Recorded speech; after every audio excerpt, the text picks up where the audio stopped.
buenas tardes,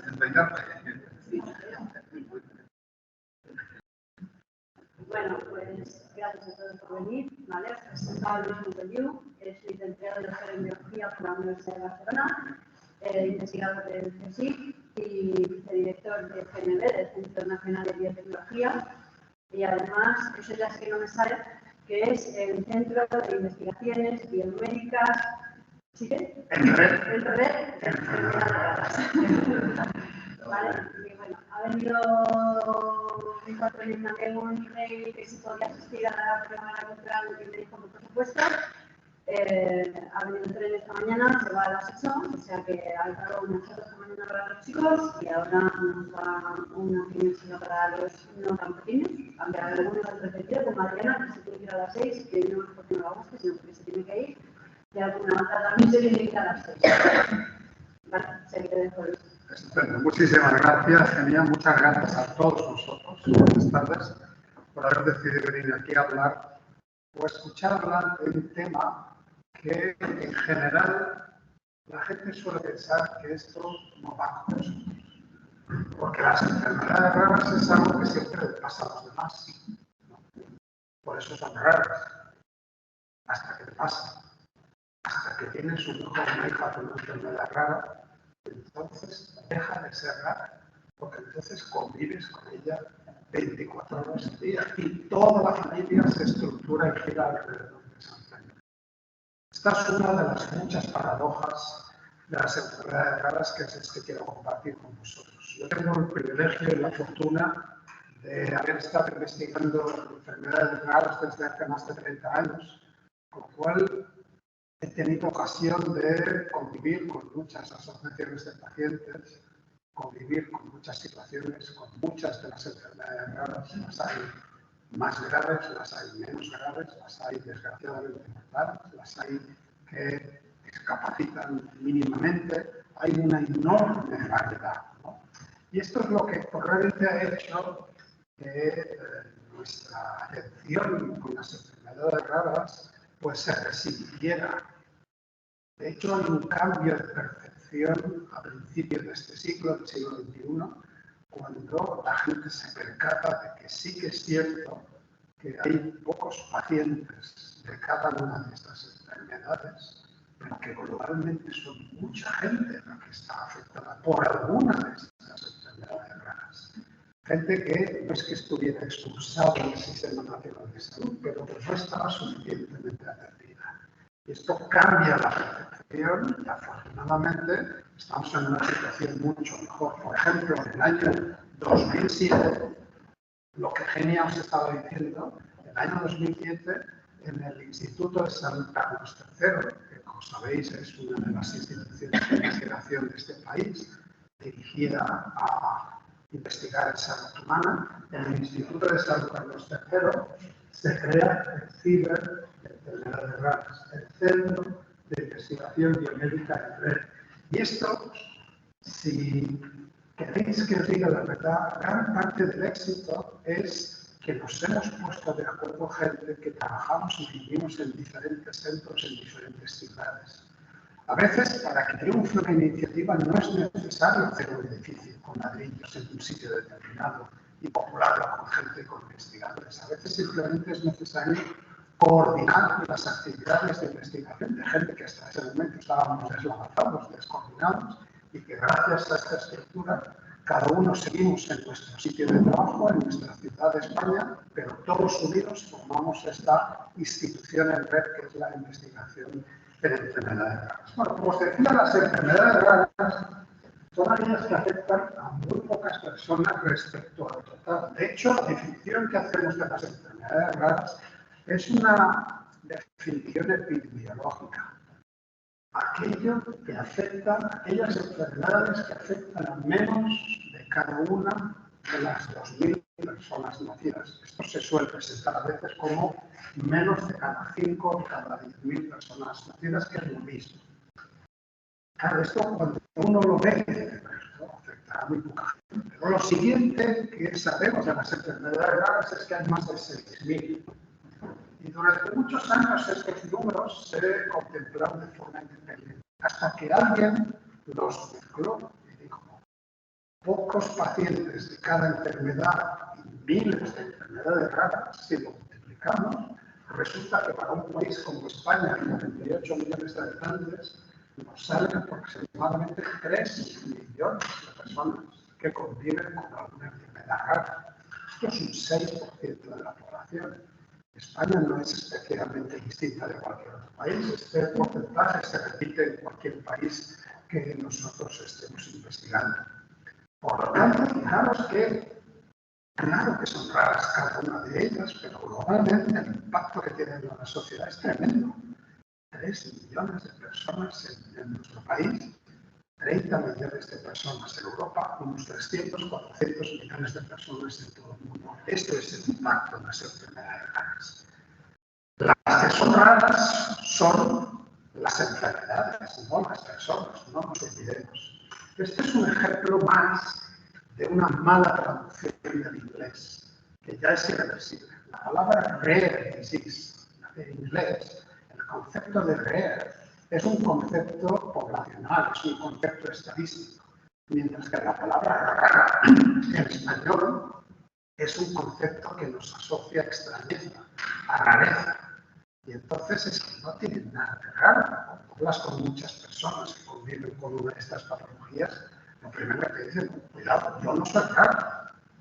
Yo soy una persona simplemente que convive con esta enfermedad. Claro, por eso en muchas comunidades autónomas aquí en España, y cada vez más oiréis que se las nombra como las enfermedades minoritarias o enfermedades de baja prevalencia, que probablemente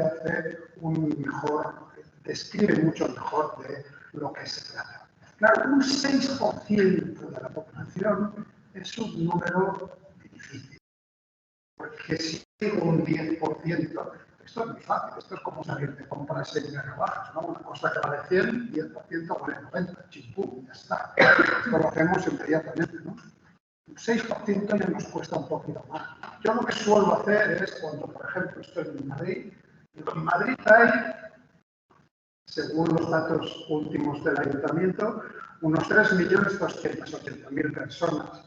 ¿Un 6% cuánto es esto? Pues en Madrid habría unas 196.000 personas con enfermedades raras, solamente en la ciudad de Madrid. ¿Y esto es mucho o es poco? Pues bueno, pues podemos acudir a referencias, ¿no? Esto es el estadio Bernabéu. ¿Cuánta gente cabe en el estadio Bernabéu? Unos 85.000. Por lo tanto, son más de 2 veces el estadio Bernabéu lleno el número de personas que conviven con enfermedades raras en Madrid. Esto ya empieza a servirnos de referencia, ¿no? ¿Qué tal si le llevamos esto a Reynosa? En Reynosa me dice el ayuntamiento que tenéis 8.570 habitantes. Vamos a aplicar un 6% aquí. Un 6% nos salen 514 personas, unas 500 personas. Esto es un número importante. No es un número para tomarse risa. ¿Esto es mucho o es poco? Pues bueno, acudimos a una de nuestras referentes. Este es el teatro principal de Reynosa. Y me dice la web que caben unos 400 espectadores. Pues fijaros, hay más personas con enfermedades raras que las que caben en el teatro de nuestra ciudad.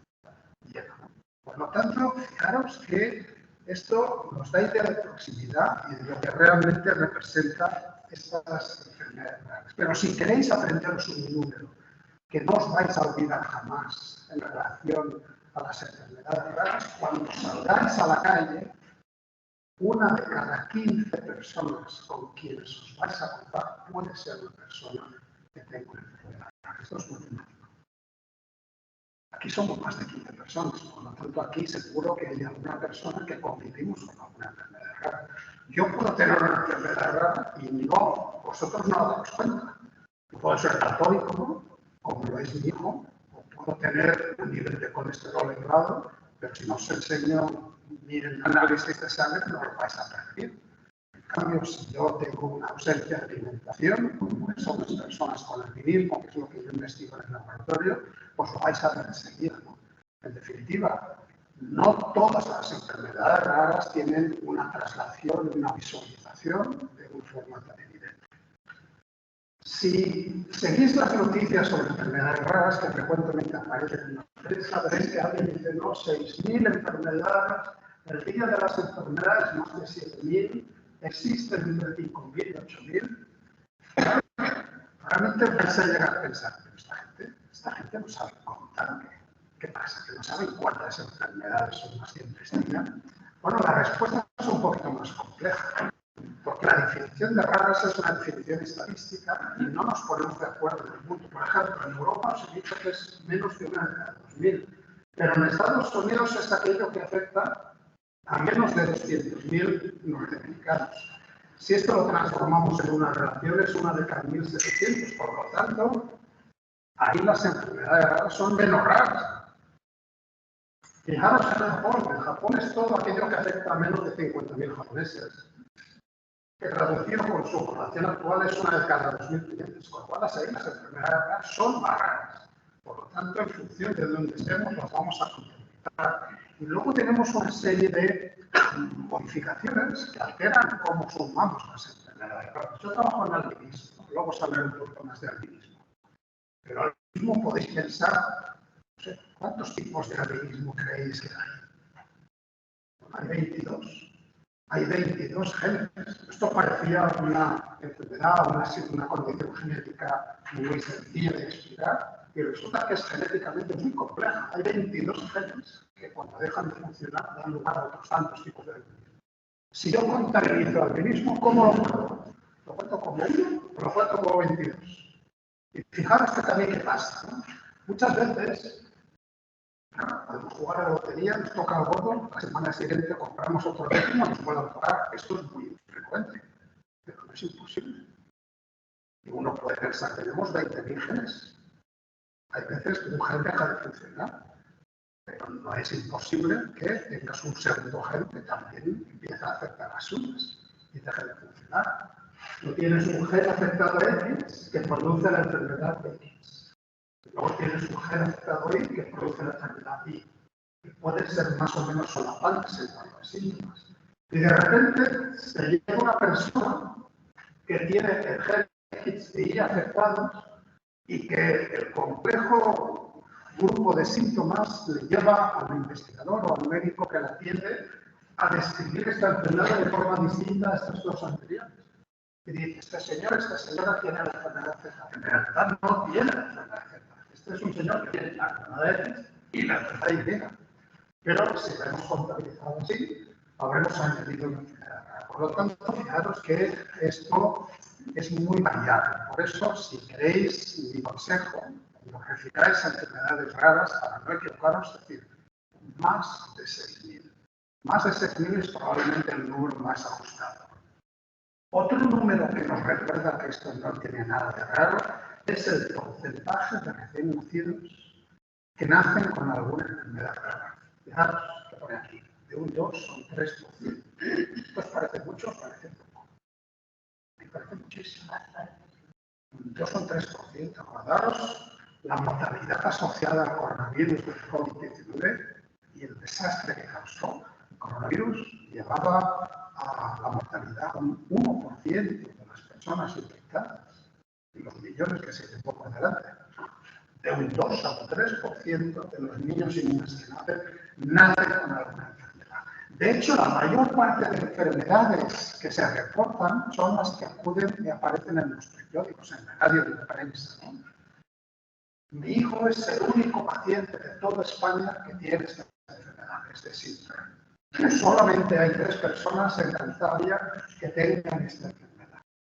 Y esto continuamente lo vemos en las noticias, ¿no? Y frecuentemente aparece, ¿no? La única niña en España que sufre, ¿no? ¿Cómo lo interpretamos esto? Pues fijaros, el 85% de estas más de 6.000 enfermedades raras son ultra raras, son rarísimas.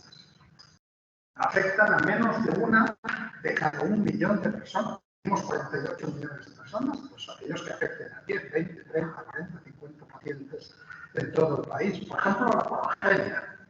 La porogenia es este envejecimiento acelerado. Es un niño que tiene un aspecto de adulto porque en pocos años, digamos, su cuerpo ha envejecido de una forma muy rápida y anómala. Esto es una enfermedad grave frecuentemente mortal, que afortunadamente afecta a muy pocas personas, a menos de una de cada 1 millón de personas.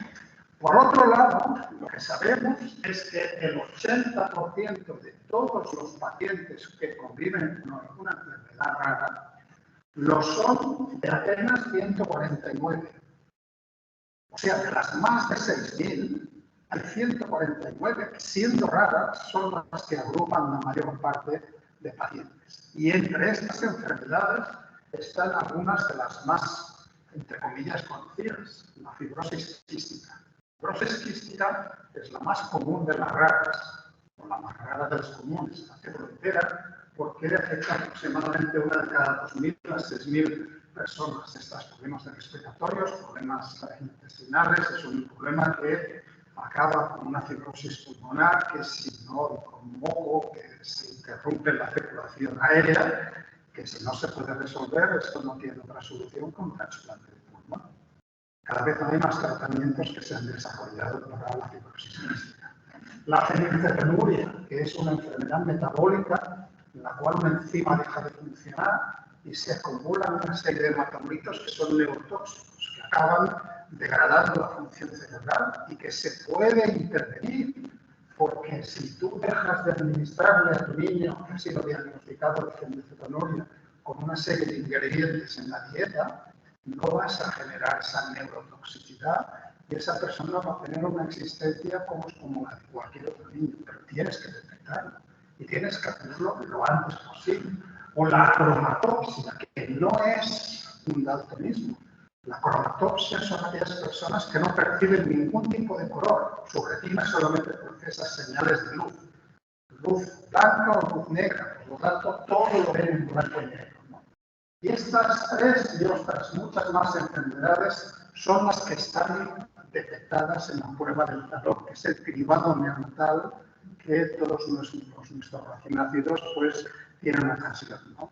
Lo que poca gente sabe es la iniquidad que hay en ese cribado neonatal, en esa prueba del talón. Hay pocas cosas de las cuales a mí me enervan y me sacan de mis casillas, y esto que vais a ver a continuación es una de ellas. Y esto es algo que debería clamar al cielo y deberíamos resolver cuanto antes. Estas son las comunidades autónomas en España y estas son las enfermedades que se detectan en la prueba del talón. Fijaros, Murcia y Melilla y Ceuta y Andalucía detectan de 40 a 35. En el otro extremo tenemos Asturias, a Baleares, a Canarias, a Cantabria, que detectan de 8 a 9. ¿Alguien me puede explicar por qué? ¿Por qué el que mi hijo vaya a poder ser detectado con una enfermedad o con otra enfermedad depende del código postal donde nazca? Esto es una injusticia tremenda. Y esto deberíamos resolver. Porque lo que deberíamos entender no es bajar todos a 8, sino subir todos a 30. Y de hecho preguntarnos, ¿es posible llegar a 150 como hace en Italia? ¿O es posible llegar a muchas más? Cuantas más detectemos e impidamos que esas sintomatologías, esos problemas irreversibles se establezcan, mucho mejor para todos, ¿no? Esta es la situación que tenemos en este país. Y esto es algo que no es necesariamente conocido y esto es algo que deberíamos intentar resolver. La mayor parte de enfermedades tienen un origen genético. Un 80% de ellas tienen un origen genético. A veces me preguntan, ¿y las otras? Bueno, es que hay otras enfermedades creéis que la medicina conoce, que nos afectan a nosotros. Aproximadamente. ¿Cuántas creéis que hay? Hay unas 18.500. Unas 6.000 son raras, por lo tanto, es un tercio de ellas aproximadamente, ¿no? Pero hay enfermedades raras y situaciones que te muerda un hipopótamo, es raro. Pero hay gente a la cual le muerde el hipopótamo, pero eso es una base genética, ¿no? O que te pique una determinada, o que te muerda una determinada víbora en Australia, que es muy raro, pues eso también genera unos síntomas de una enfermedad rara y eso no tiene nada que ver con el genético. Esas son las otras 20%. Pero el 80% están causadas porque alguno de nuestros genes no funciona. En particular, acordaros que nosotros tenemos 3.000 230 millones de pares de letras en nuestro genoma. 1.230 millones de pares de letras de nuestro padre y 1.230 millones de pares de letras de nuestra madre. En total tenemos 6.460 millones de pares de letras. En definitiva, un montón en todas y cada una de nuestras letras. Estos los tenemos distribuidos en 23 pares de cromosomas y esto nos da para 20.000 genes. Otra de las paradojas que tenemos en genética es que estos 20.000 genes, que somos los que necesitamos para funcionar, apenas ocupan el 2% del genoma. Y os preguntaréis, si el 98% restante, ¿para qué sirve? ¿Para qué lo tenemos? Bueno, es que durante muchos años nunca lo entendimos. Y ahí hay muchos ADN repetitivos y ahí encontramos los elementos de regulación. Los elementos que le dicen a un gen, tú tienes que funcionar en el hígado y no tienes que funcionar en el riñón. Y a veces es tan importante el que se altere la función de un gen porque mutamos el gen o porque mutamos esa región reguladora y ese gen que no debería funcionar en el riñón pasa a funcionar en un órgano distinto al que le tocaba. Y eso genera una enfermedad. ¿De acuerdo? ¿Por qué mi hijo tiene una enfermedad grave si ni yo ni mi pareja tenemos esa enfermedad? ¿Por qué mi hijo no es del vecino o de mi primo? ¿Por qué no se hecho mal? ¿Quién es la culpa? ¿Es culpa mía? ¿Es culpa de mi pareja? ¿Es culpa de los dos? No es culpa de nadie. Esto es producto del azar de la genética. Acordaros que de cada gen, afortunadamente, la evolución nos ha dado dos copias. Una copia la heredamos de nuestro padre y otra copia la heredamos de nuestra madre. Mientras una de las dos copias funcione, vamos bien. El problema es que cuando coinciden con una persona, que las dos copias de un determinado gen, las dos no funcionan. Entonces es cuando se establece. Imaginaros, esta mujer es portadora de una alteración en uno de sus cromosomas. Esta mujer ha ido pasando esta mutación de padres a hijos igual desde generaciones. No llevan siglos pasándose esa mutación en esta familia, pero nunca se ha dado cuenta porque nunca se ha cruzado con otra pareja de alguien que tenía mutaciones en el mismo cromosoma, en el mismo gen. En esta familia puede haber pasado lo mismo. Nadie recuerda ningún familiar que tuviera esta enfermedad, pero eran portadores todos. Cuando se establece esta pareja, dado que para cada hijo, para cada par de cromosomas, al azar tienes que pasar de uno a tu hijo o a tu hija, imaginaros que para cada uno de los hijos existe, para cada uno de los embarazos, un 25% de probabilidad de que reciban las dos copias activas. Y cuando este sucede, en este caso este niño, es un niño que va a desarrollar. Claro, esto aparece por sorpresa. Nadie lo espera. Nadie ha dado señales de vida. Y por eso es lo que genera tanta desazón y tanta sorpresa. Y por eso es algo que hay que intentar explicar y que hay que eliminar siempre de todas las parejas que conviven con un niño o una niña con enfermedad rara. Es que ellos no tienen ninguna. Podríamos haber hecho algo para que no naciera así. Hemos dejado de hacer algo que ha provocado nada de todo esto es cierto. Simplemente el azar de la genética. ¿Por qué nos cuesta tanto obtener el diagnóstico genético de una enfermedad? ¿No? Claro, yo puedo pensar cada día de hoy en los periódicos que somos capaces de secuenciar más y más genomas. Y tenemos unas máquinas poderosísimas que son capaces, ¿no? Tenemos un genoma de referencia y tenemos el genoma de nuestro hijo que tiene una enfermedad. Pues bueno, pues hay que detectar cuando esta letra cambia respecto a la referencia. Chipú, ya lo tenemos, ¿no? Esto es fácil, esto es muy fácil, esto debería tardar un par de segundos, ¿no?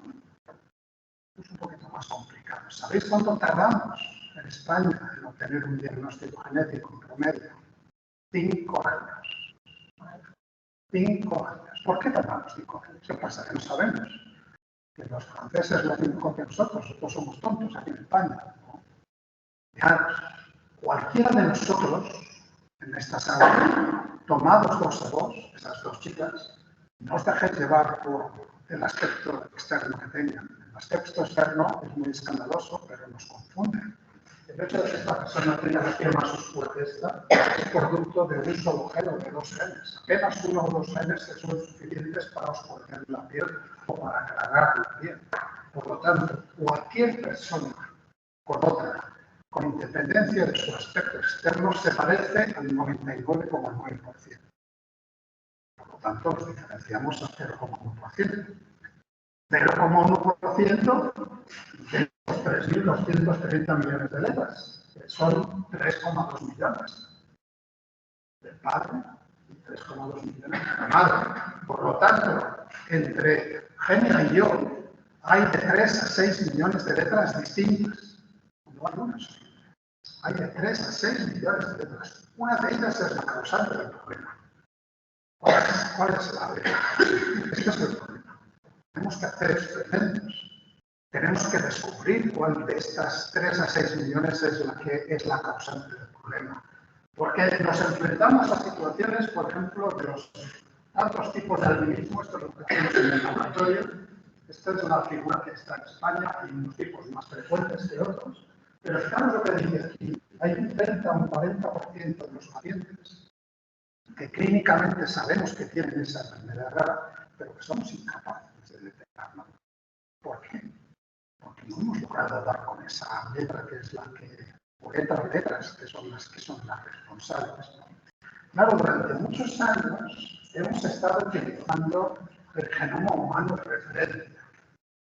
¿Cuándo obtuvimos el genoma humano? Esto lo obtuvimos a principios del siglo, en el año 2001. 2001 fue cuando obtuvimos por vez primera el genoma humano. Pero ese genoma que obtuvimos inicialmente en el año 2001 no pertenecía a nadie. Era un genoma que obtuvimos a través de retazos en los cuales diferentes cromosomas se obtuvieron de diferentes células en diferentes partes del mundo y se construyó una especie de pastiche, un mosaico, en el cual pues, teníamos todos los cromosomas representados, pero nunca estuvieron presentes en una sola persona. Ese genoma, que no es el óptimo, nos ha servido durante bastantes años, pero ha dejado de ser los últimos. Por eso ahora lo que tenemos que enfrentarnos es al pangenoma. Eso es hablar del pangenoma. El pangenoma es un genoma comunitario, no nos vale con un solo genoma, porque nos diferenciamos en un 0,1%. La mayor parte de ese 0,1%, un 85% de ese 0,1% son diferencias individuales. Es decir, son tan diferentes una persona de Cádiz que una de Badajoz que una de Badajoz con un aborigen australiano, a pesar de que la apariencia nos lleve a pensar lo contrario. El 15% restante de ese 0,1 son diferencias étnicas geográficas. Cuando tú ves una persona griega y dices, este es griego. ¿Por qué? Porque tiene una facies determinada, porque tiene una serie de modificaciones anatómicas que hacen que sea, cuando es un tipo de 2 metros, holandés, este es holandés. ¿De acuerdo? En ese sentido, hay una serie de determinantes genéticos que son los que se identifican. Cada uno de nosotros es producto de toda su historia anterior, de todos los ancestros, ¿no? Nos acordamos de nuestros padres, de nuestros abuelos. Algunos quizás se acuerdan de los bisabuelos. Son 3 generaciones más. ¿Quién se acuerda de los tatarabuelos? ¿Y de los tatarabuelos? Para que vamos a la cuarta, quinta generación, no tenemos idea. Hay un montón de tatarabuelos, ¿de acuerdo? Con lo cual, pues podemos tener ahí ascendentes irlandeses, o del norte de África, o del sur de América, yo qué sé. Con lo cual, esos reductos de nuestro genoma, que son la historia que viaja con nosotros, pues si tenemos una zona de nuestro genoma que deriva de personas que viven en Escandinavia, pues no podemos compararla con un genoma del Mediterráneo. Lo tendremos que comparar con un genoma de Escandinavia, ¿sí o no? ¿Cómo se explica esto? Esto es muy complicado, porque para cada una de las posiciones del genoma no tenemos una sola letra. Hay varias letras posibles, ¿no? Esto yo lo intento explicar con un puzzle, ¿no? En un puzzle, ¿qué creéis que es lo más importante? ¿Qué es lo más importante del puzzle?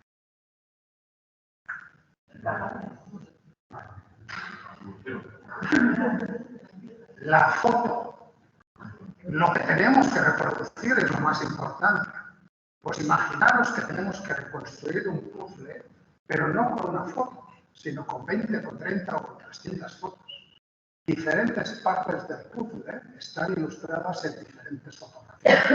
Este es el reto al cual estamos enfrentando, para lo cual se requieren pues, unos ordenadores y unos desarrollos informáticos que no del todo todavía los tenemos a nuestra disposición.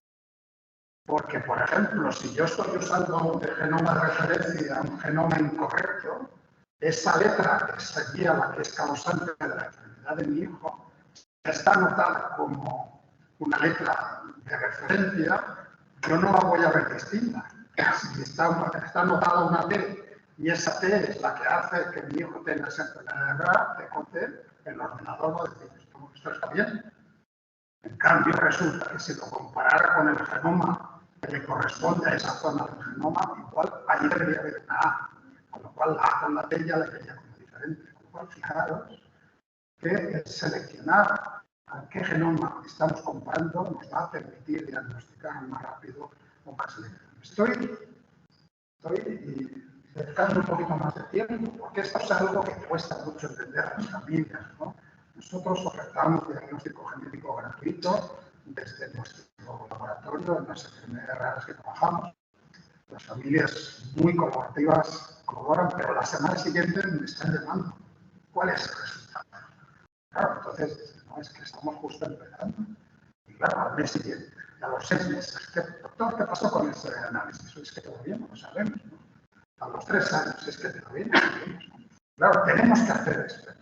Por eso la inteligencia artificial nos va a ayudar, ¿no? Este es un desarrollo que ha hecho la Fundación 29, que es una ONG que ha creado un ingeniero informático que es papá de un niño con una enfermedad rara, una enfermedad grave, que es el síndrome de Dravet. No sé si lo conocéis, el síndrome de Dravet es un síndrome que va asociado a trastornos neurológicos y a crisis epilépticas. De 30 a 40 crisis cada día. Esto es un síndrome grave. Entonces, a esta persona no hay que explicarle nada de enfermedades raras. Y ha puesto todo su saber en desarrollar un algoritmo que escucha al paciente y al médico, escucha los síntomas, obtiene toda la información de sangre, de radiografías, de electrocardiogramas, todo lo que se le ha hecho al paciente, y lo que hace es compararlo con todo el conocimiento mundial y le propone al médico, esta persona podría tener esta enfermedad, esta otra enfermedad. Esto es una ayuda. Esta no diagnostica. Quien diagnostica, quien firma el diagnóstico es un médico. Pero esto es una ayuda que es muy importante. A veces lo que tenemos que hacer es experimentos. Si sabemos que una letra o sospechamos que una letra es la causante, lo que podemos hacer es un experimento a veces en animales, a veces en células en cultivo. Estas son células marca. Habéis oído hablar de ellas, son células que son capaces de dar lugar a cualquier otro tipo de célula. Por ejemplo, son capaces de dar lugar a neuronas. Estos son organoides cerebrales. ¿Qué es un organoide? Un organoide del cerebro no es un cerebro, pero es un grupo de células de neuronas que tienen algunas de las propiedades del cerebro y que se pueden trabajar de una forma más sencilla en el laboratorio. Pues bien, gracias a los organoides se ha descubierto la causa de uno de los síndromes relativamente más frecuentes dentro del trastorno del espectro autista, los TEA. Sabéis que hay muchos tipos de autismo. De hecho, el 30% de los genes, uno de cada 3 genes, se expresan en el sistema nervioso y todavía no entendemos muy bien por qué. De hecho, el que dejen de funcionar algunos de estos genes o no funcionen correctamente lleva a que estas personas presenten estos trastornos. Síndrome de Williams, si conocéis a alguna persona con síndrome de Williams, tienen una facies muy característica. Son personas con una cara muy alegre, siempre sonrientes. Tienen una serie de características, pero lo que las caracteriza es que son muy sociables, son extremadamente cariñosas y confiadas. No perciben el doble sentido, no perciben la ironía, por lo tanto son personas muy vulnerables. Son personas que pueden ser fácilmente manipulables, ¿no? Bueno, pues gracias a los estudios en un organoide se descubrió que las personas con síndrome de Williams tenían un gen afectado. Este gen no lo conocíamos, ¿no?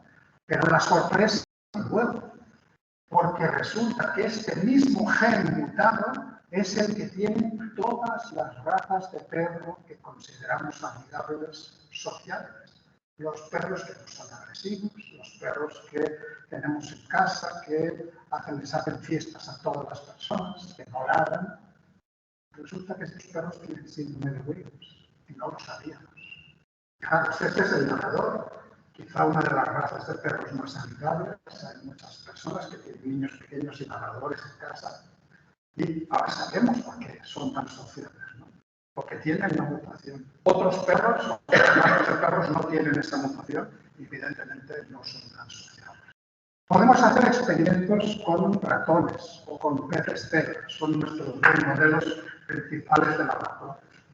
Los ratones son mamíferos como nosotros y no nos dejemos llevar por el aspecto externo, a pesar de que nos diferenciemos mucho, un ratón y nosotros muy queridos. Se parece un poco a una castaña. En el fondo, somos muy parecidos, tienen 20.000 genes y se desarrollan de una forma muy parecida. Otra cosa son los peces cebra. Los peces no son mamíferos, pero son vertebrados también como nosotros, están más alejados evolutivamente, pero es mucho más sencillo trabajar con estos pececitos que apenas tienen 2-3 centímetros que con los ratones, aparte de ser mucho más baratos, ¿no? Ahora tenemos herramientas como las herramientas CRISPR, que lo que nos permite es hacer modificaciones genéticas con una precisión que antes éramos incapaces ni siquiera de imaginar. Por ejemplo, si resulta que esta C no es la C correcta y debería haber una A, el cambio de una C por una A no lo sabíamos hacer anteriormente. Y ahora lo podemos hacer gracias a estas herramientas. Y, por ejemplo, nosotros en el laboratorio utilizamos lo que llamamos locaciones Avatar. Avatar, como la película esta de James Cameron de 2009, la primera, la que estaba bien hecha, la segunda no es exactamente lo mismo, en la cual aparecen estos seres azules que estaban de alguna manera conectados cada uno de ellos con una persona. Esta es la metáfora que yo uso, porque yo diagnostico el gen y la mutación que está afectando a una persona y traslado esa misma mutación al mismo gen a un ratoncito. Y ese ratoncito que tiene la misma mutación que esa persona es el avatar de esa persona. Y puedo hacer en ese ratoncito experimentos que naturalmente no puedo hacer con la persona. Y eso, creedme, es un avance extraordinario. Trasladado al albinismo, que es lo que yo utilizo, este es Pepe, una persona del laboratorio, que hemos diagnosticado en el laboratorio, tiene un tipo de albinismo y este es su ratón avatar, que carece de pigmentación en piel y ojos, es Kike, un niño que también tiene albinismo, pero que tiene una cierta pigmentación, y esta pigmentación está representada en su avatar, este es Charles, un chico negro de Camerún, con albinismo. Fijaros en el color del pelo y fijaros en su avatar que tiene el mismo color, porque tiene la misma mutación, el mismo gen afectado.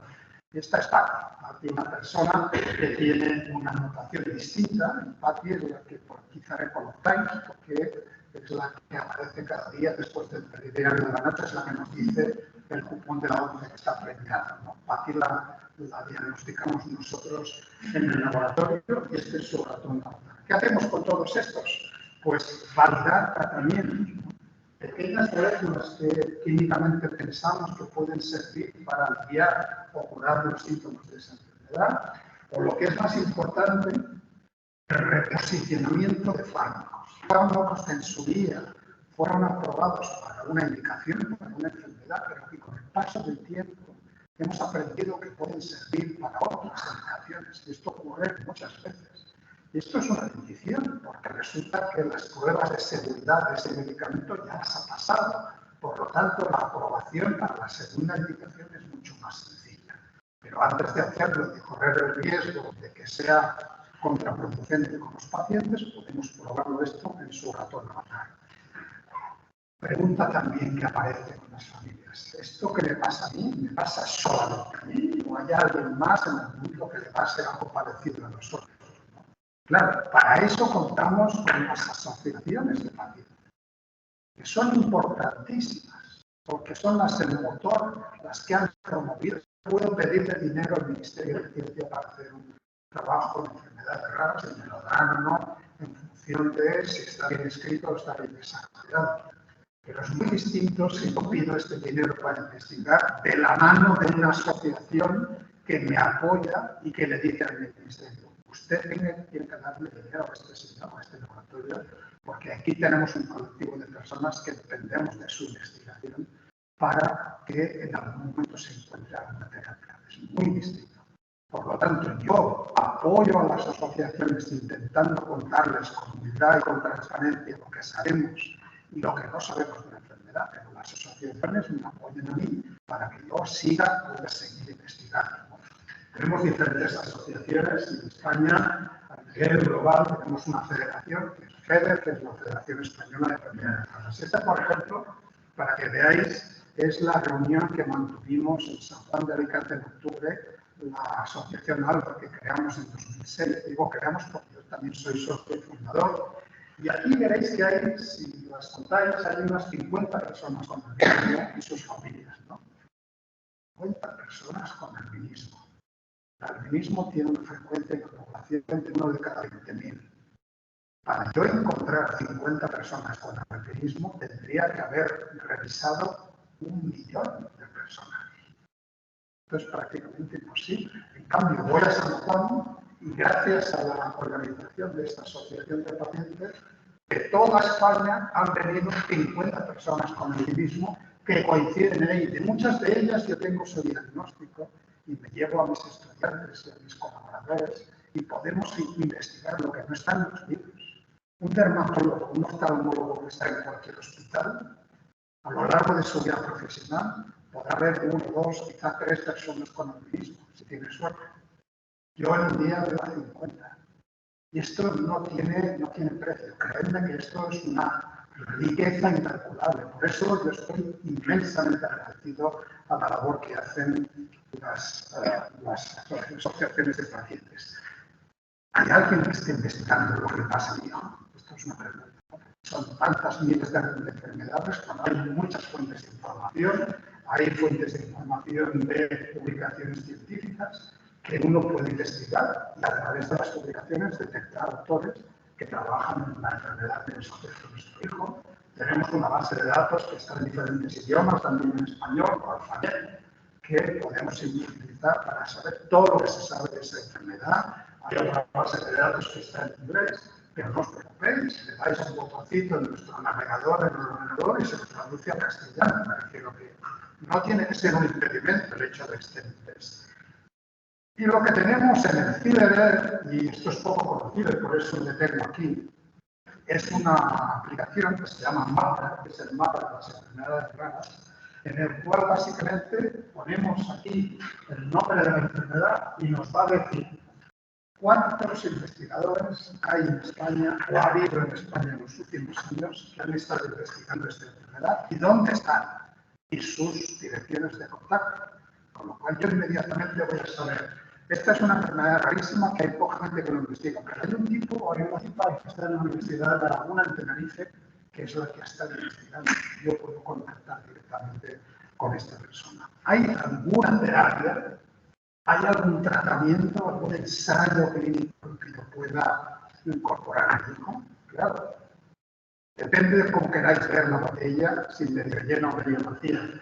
Hay quien dice que menos del 10% de enfermedades raras, yo soy un poquito más realista y os tengo que decir que menos del 5% de enfermedades que tienen una terapia. Por lo tanto, si alguien pensara que esto lo tenemos resuelto, tenemos mucho trabajo por hacer. Hay medicamentos huérfanos, medicamentos que están pensados para enfermedades raras, porque las empresas farmacéuticas no tienen interés en desarrollar medicamentos para enfermedades que afectan a pocos pacientes. Y tenemos que incentivarlas.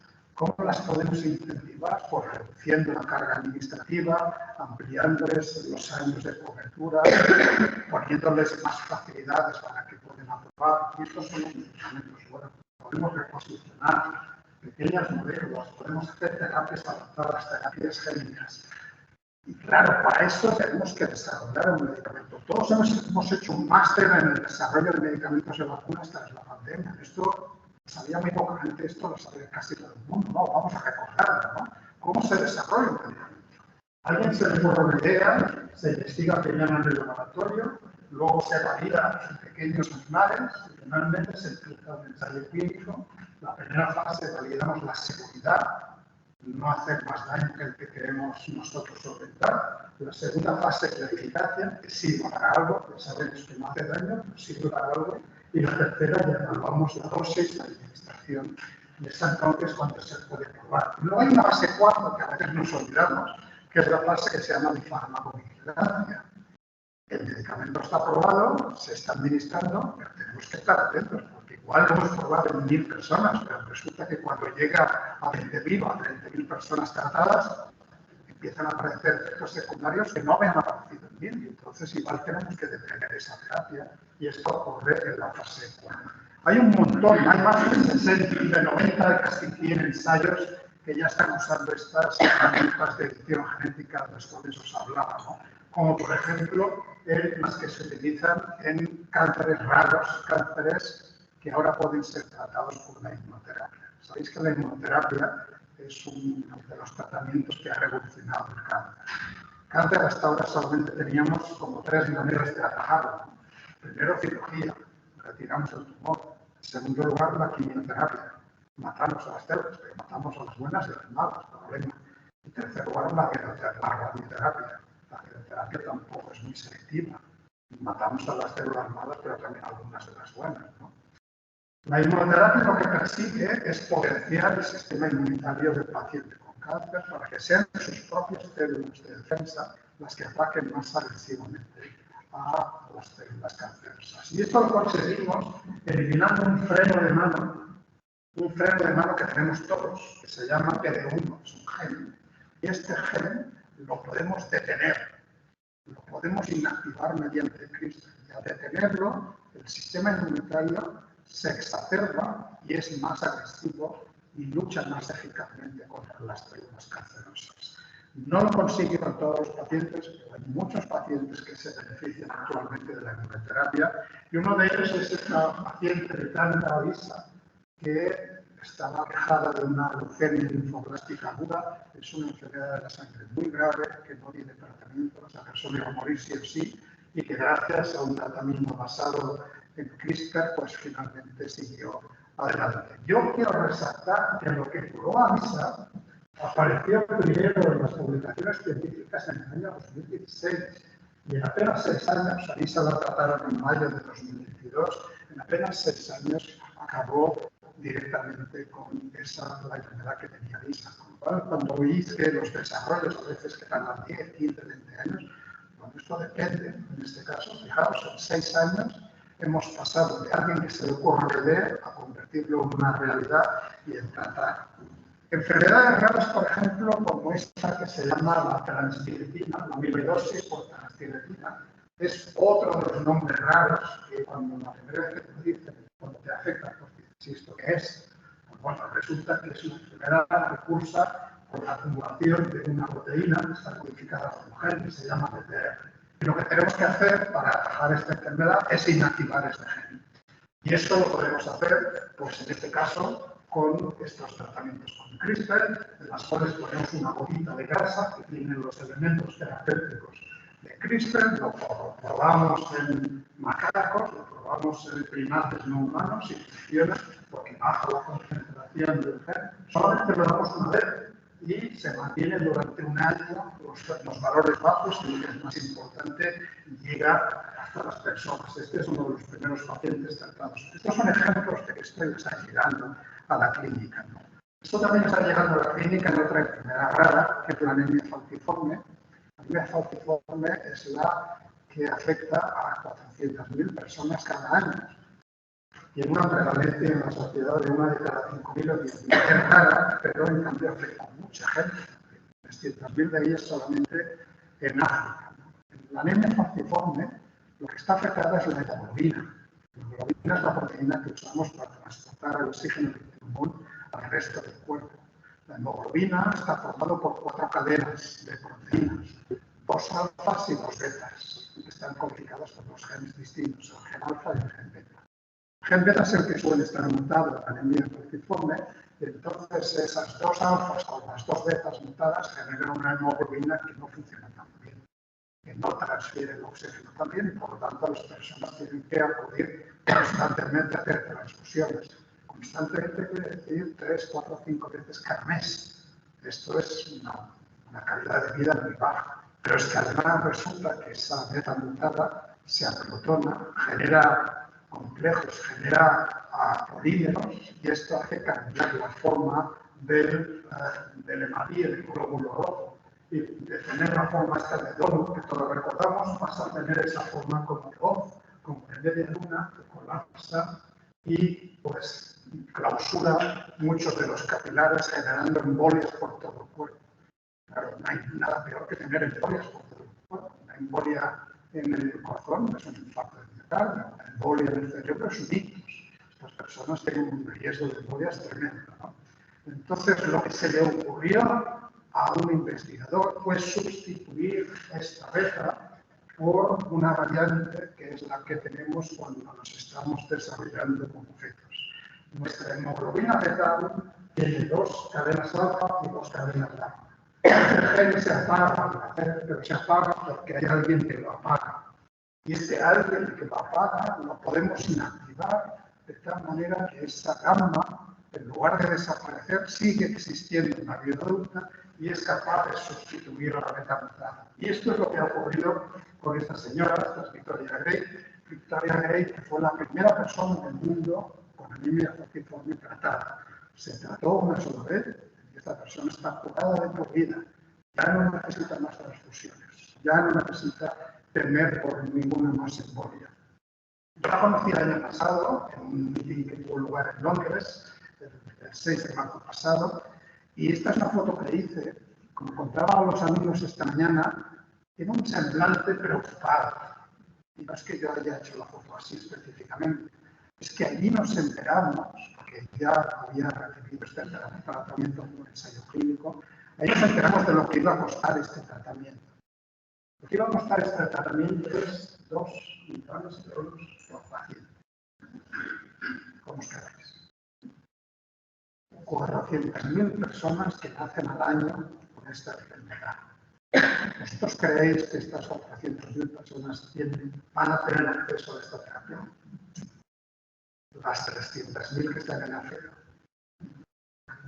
y las otras que están aquí en España. Hay 6.000 personas con anemia falciforme en España. Si aplicáramos esto, nos da pues, más de 12.000 millones de euros. 12.000 millones de euros es 5 veces el presupuesto del total del Ministerio de Sanidad para una sola enfermedad. El Ministerio de Sanidad se tiene que preocupar de muchas otras enfermedades. Entonces ahí tenemos un problema que ya no es un problema científico, ya no es un problema médico, sino que es un problema económico, social y ético. La empresa farmacéutica que ha desarrollado esa terapia y que ha invertido su dinero para hacerlo, tiene todo su derecho de estar legitimada para resarcirse de la inversión que ha realizado. Pero eso tiene que ser compatible con un precio racional que sea financiable por el Sistema Nacional de Salud. Estas dos cosas, conjugar a estos dos derechos, no siempre es fácil. Fijaros, respecto a esta terapia, la primera aprobada se aprobó en noviembre en el Reino Unido, en diciembre en Estados Unidos. La Agencia Europea de Medicamentos recibió la recomendación el 15 de diciembre y finalmente la aprobó el 12 de febrero de este año. Si somos papás de un niño con anemia falciforme y vemos estas noticias, lo primero que se nos ocurre que nos encantaría, nos vamos a un marqués de Valdecilla a que le traten al hijo, ¿no? Porque esto está aprobado, lo ha aprobado la Agencia Europea. Pues os tengo que decir que todavía no está, porque en España faltan 2 pasos.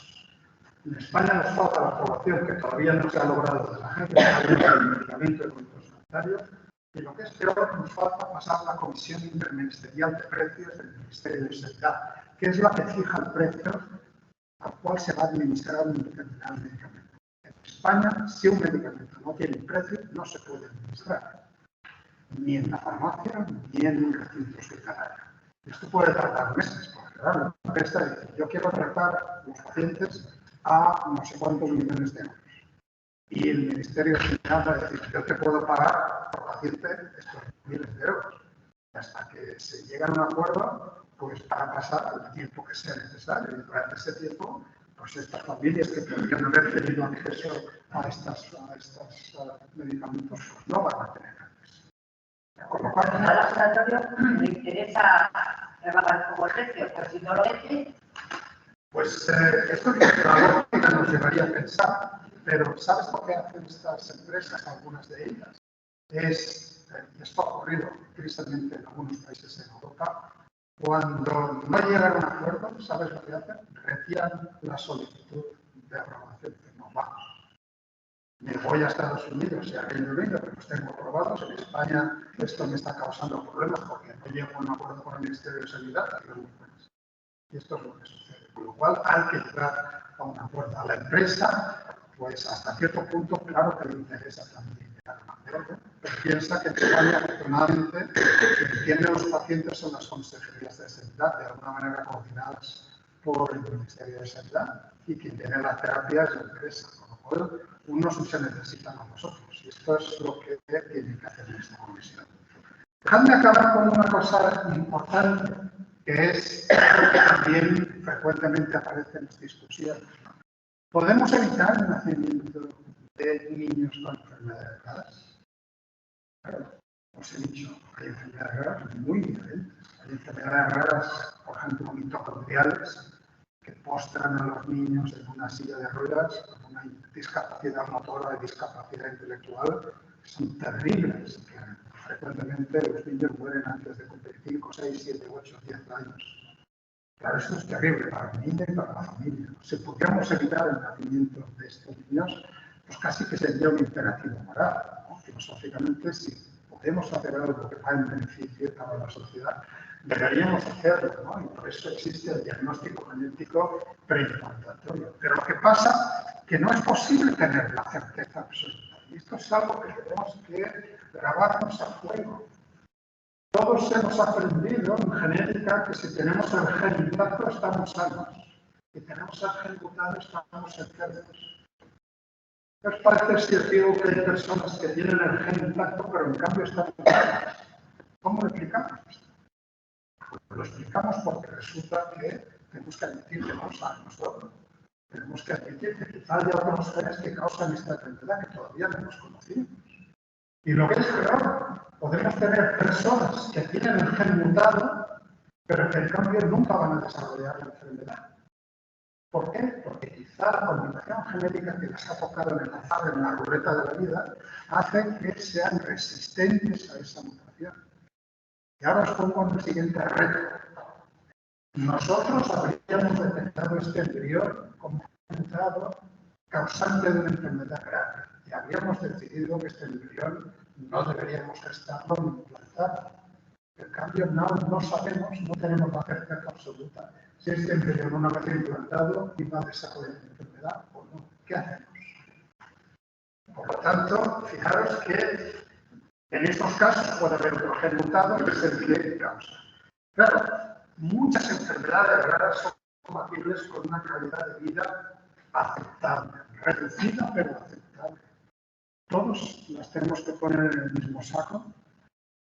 Todos tenemos que evitar. Primero, somos capaces de evitar el nacimiento de niños con enfermedades raras. Voy a hacer una reflexión histórica para aclarar esto. Una serie de personas que creo yo que contribuyeron al desarrollo de la humanidad y que convivieron con enfermedades raras y que si hubiéramos aplicado esta regla de 3, no habría. Este señor es el que abolió la esclavitud en Estados Unidos. Abraham Lincoln, él convivió con síndrome de Marshall. Este es Peter Haydn, un actor que lo conocemos bien por Juego de Tronos, ¿no? Y resulta que él tiene acondroplasia, que es una condición genética de personas de baja estatura, y esta acondroplasia, pues si lo hubiéramos detectado, pues no hubiéramos podido disfrutar de sus cualidades, ¿no? Frédéric Chopin, ¿por qué se fue a Valldemossa, Frédéric Chopin, una parte de su vida? Porque tenía fibrosis quística. Se fue a una zona que estaba pues, más seca y más aislada para poder tratarse.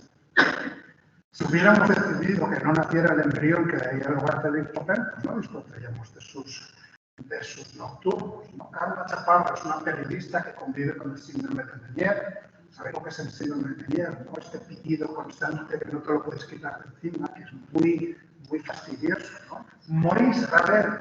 Ravel es probablemente el músico que nos ha generado la música más repetitiva, pero a su vez es una música que no podemos dejar de escuchar. El bolero es una fantástica pieza musical en la cual se van repitiendo los compases. Probablemente esa repetición de compases fue derivada de la enfermedad neurológica que padecía, la enfermedad de Pitt, que es una enfermedad, un trastorno neurológico que probablemente le llevaba a repetir estos compases. Si no hubiera vivido, no hubiéramos tenido el bolero de Ravel. Venus Williams convive con un síndrome de Sjögren, que por cierto creo que es el día hoy del síndrome de Sjögren, que es una alteración del sistema inmunitario. El propio Mozart tenía TEA, tenía un trastorno del espectro autista, tenía síndrome de Tourette, que es uno de los tipos de autismo. John Church, que es un investigador que trabaja en Harvard, tiene narcolepsia, ¿no? Que es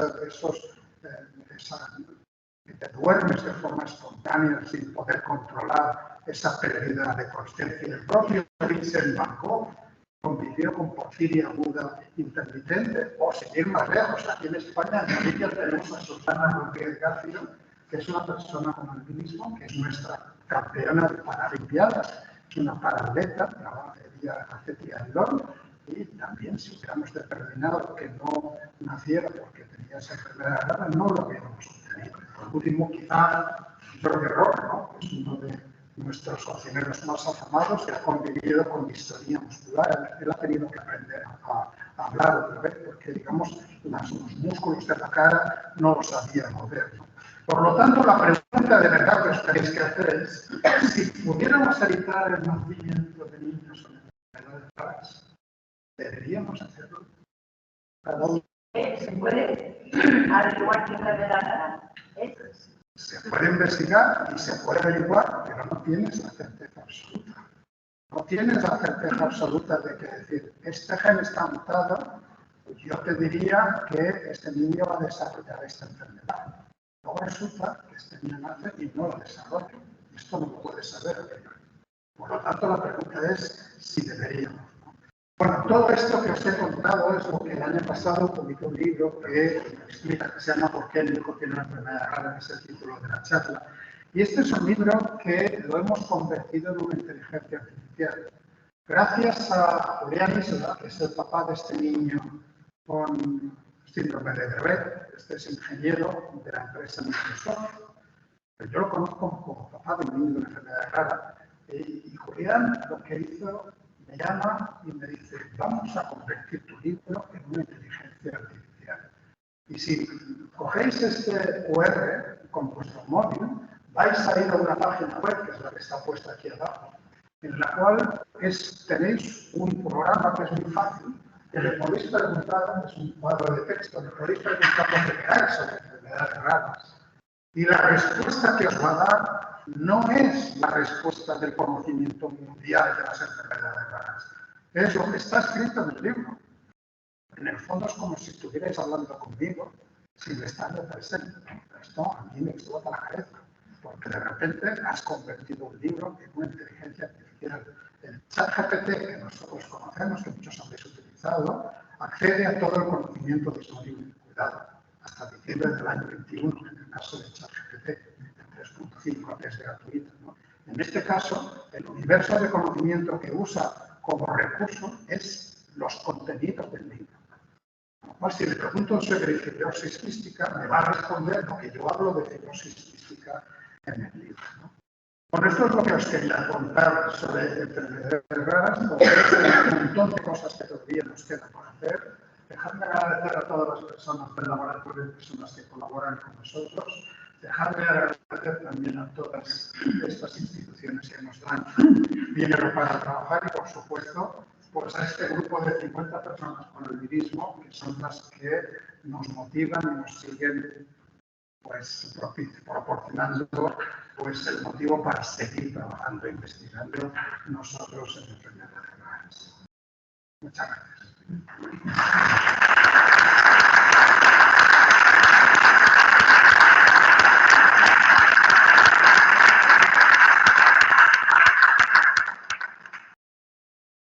¿Alguien tiene una pregunta?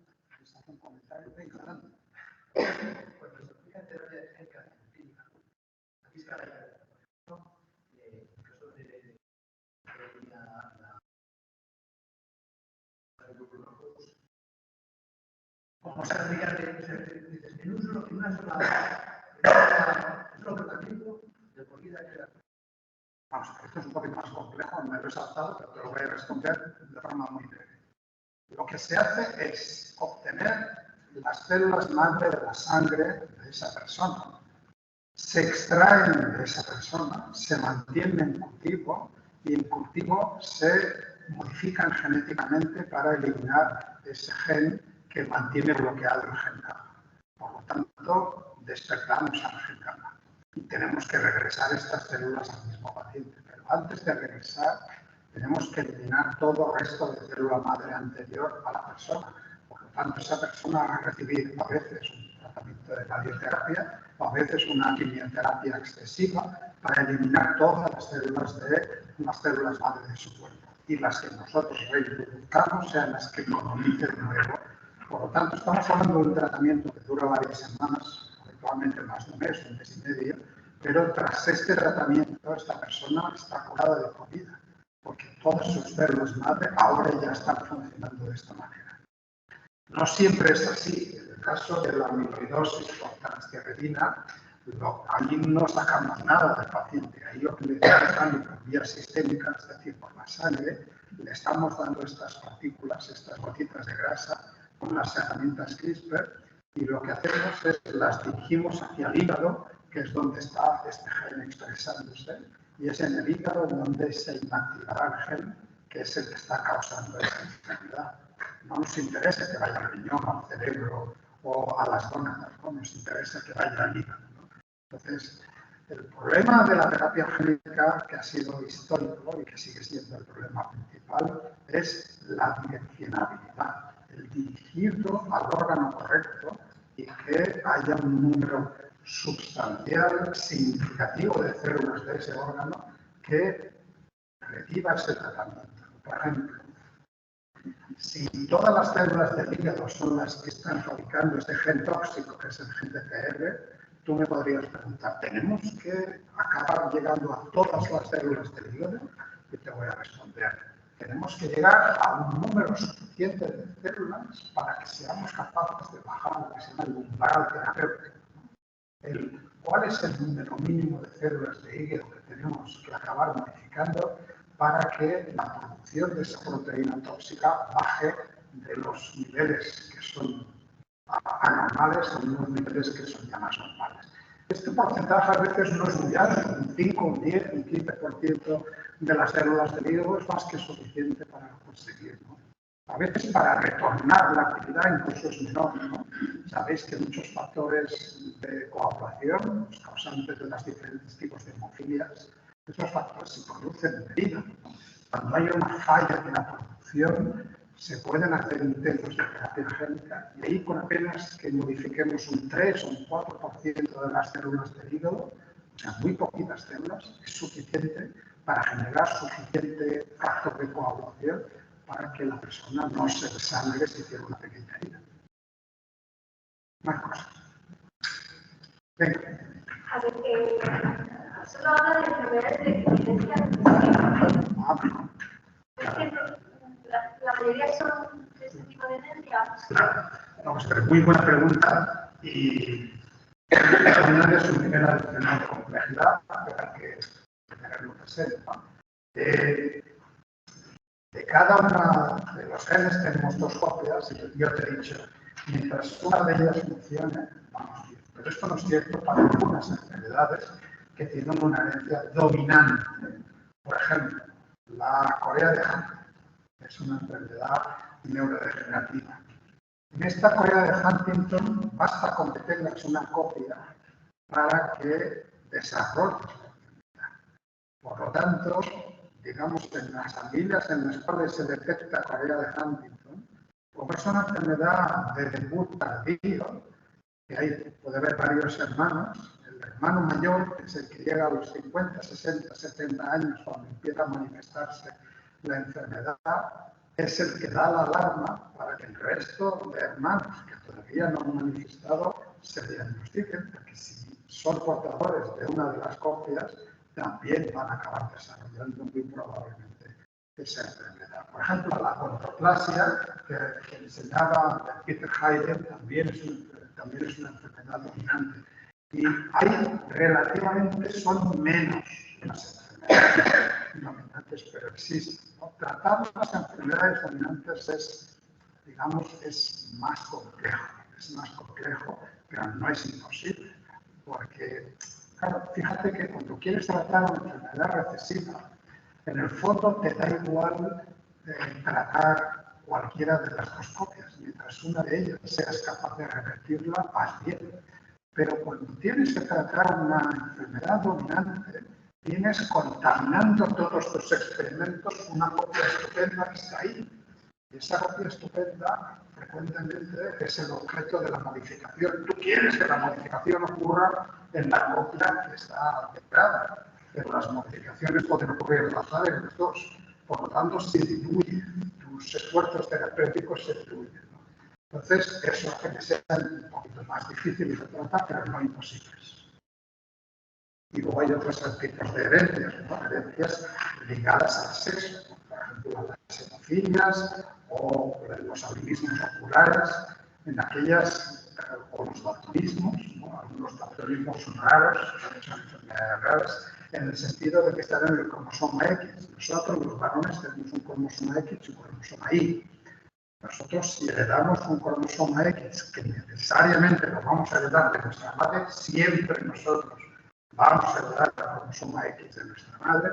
Si ese cromosoma tiene una mutación, no tenemos nada que hacer, porque vamos a manifestar la enfermedad. En cambio, una mujer tiene dos cromosomas X, y entonces siempre puede compensar la mutación de uno con el otro. Recordaros que en las células de la mujer, en todas las células de la mujer, uno de los dos cromosomas X se tiene que inactivar. No es posible tener los dos cromosomas X funcionando. Esto ocurre al azar. Por eso, las personas que son portadoras de mutación, mujeres, en función de muy reducido número de casos, si porcentualmente la mayor parte de sus células han decidido al azar inactivar la copia correcta, solamente les va a quedar una copia anómala. Y entonces las mujeres, además de transmitir también con una frecuencia mucho menor, también pueden manifestar la enfermedad. Pero esto probabilísticamente es muy inferior a lo que ocurre en los hombres. Más cosas. Roberto. Me gustaría que reflexionaras un poco delante de nosotros, como dijiste esta mañana en algunas clases de formación, sobre la ética y el riesgo en la investigación. ¿Hasta dónde se puede experimentar? ¿Con qué responsabilidad? La ética del investigador. Y una segunda pregunta. La responsabilidad del investigador también, cuando, como en tu caso, antes, eres el único responsable de investigar el albinismo en España. Exactamente, no hay casi personas que investiguen albinismo en España. Vamos a ver cuando acaba, voy a empezar por la segunda, luego ver la primera. Son más de 6.000 enfermedades raras y uno, me podéis preguntar, ¿usted por qué trabaja en albinismo? Bueno, pues hay una serie de circunstancias en mi vida que me llevan a conocer y a trabajar en el albinismo. Y cuando te vas metiendo, cuando contribuyes a formar esta asociación, cuando conoces el nombre y apellidos de todos los que están en esta fotografía, tienes un vínculo emocional además, que hace que yo no pueda dejar de investigar el albinismo. Esto no es tan sencillo como ahora investigo diabetes y ahora investigo Alzheimer.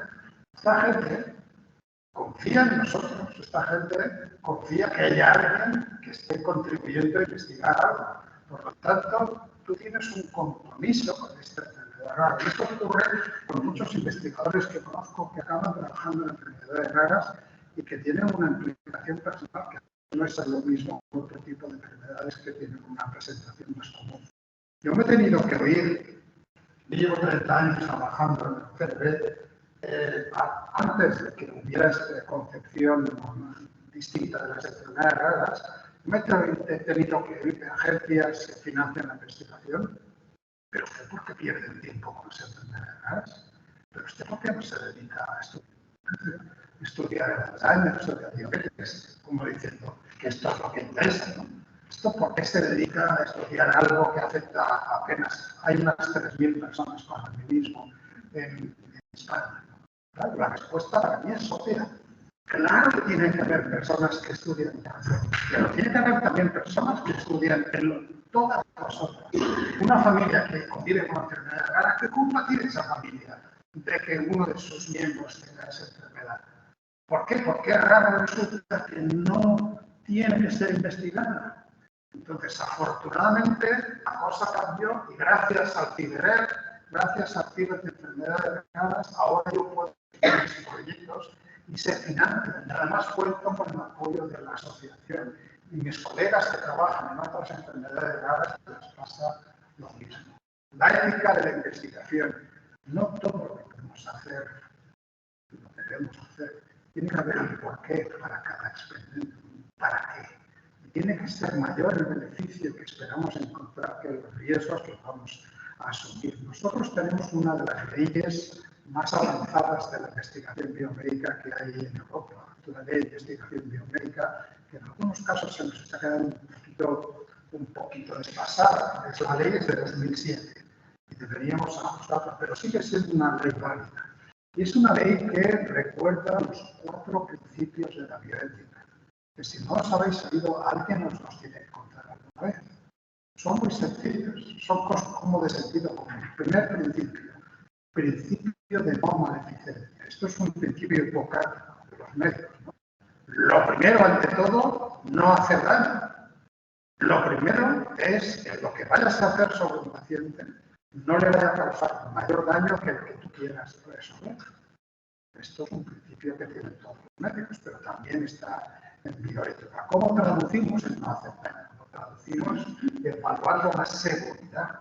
Por eso, cuando evaluamos las acciones o las terapias, antes incluso de saber si va a funcionar o no ese tratamiento, lo primero que tenemos que establecer es que sea seguro, que no sea tóxico. Segundo principio ético, principio de beneficencia, de que sirva para algo, que sea eficaz.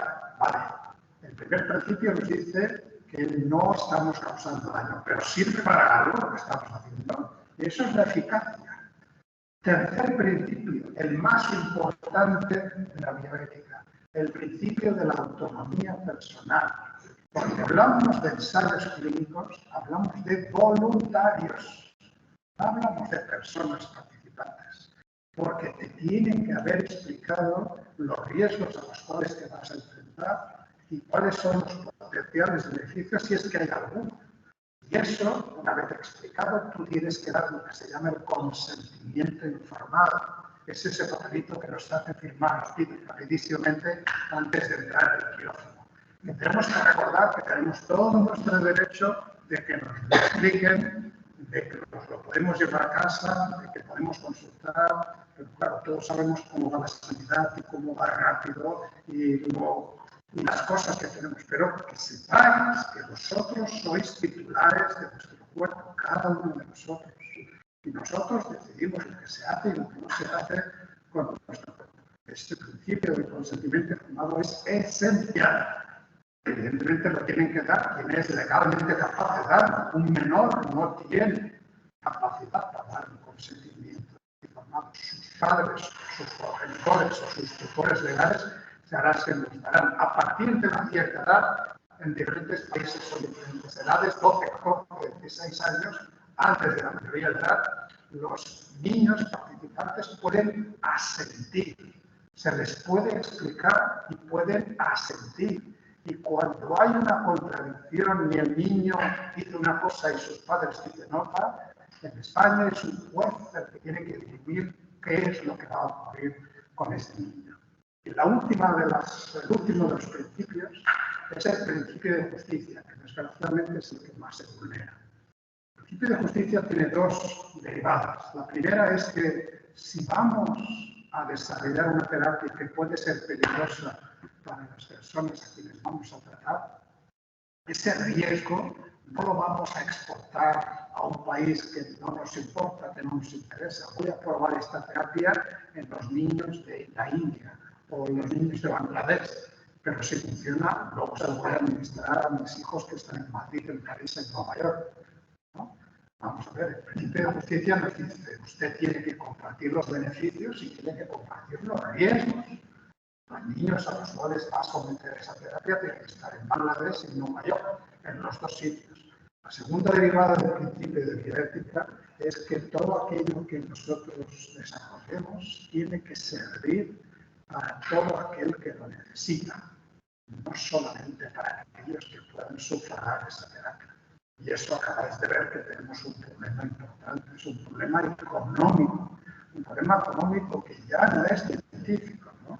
Pero suelo contar que qué puede haber para una familia que tiene un niño con una enfermedad grave, ser peor. Saber que existe una terapia para tratar esa enfermedad y saber que no vamos a poder acceder a ella. Eso es terrible, creedme. Y esto es algo que deberíamos resolver. Fijaros que os he dado dos situaciones injustas que deberíamos resolver, no solamente en nuestro país. En primer lugar, la inequidad del que va a donde matar, y en segundo lugar, el acceso, la accesibilidad a las nuevas terapias que están apareciendo, ¿no? Porque no es que solamente esto tenga 2 millones, hay un montón de terapias que se han publicado en los últimos 2 o 3 años que oscilan entre 1 y la más cara son casi 4 millones. Estamos hablando de precios astronómicos, que una familia normal, una familia habitual, como cualquiera de nosotros, quizá haya una persona millonaria entre nosotros, ¿no? Pero en general la gente no dispone de esos fondos. Es que ni tan siquiera hipotecando la casa tuya, la casa de tus padres, o sea, es imposible acceder a ese tipo de terapias, ¿no?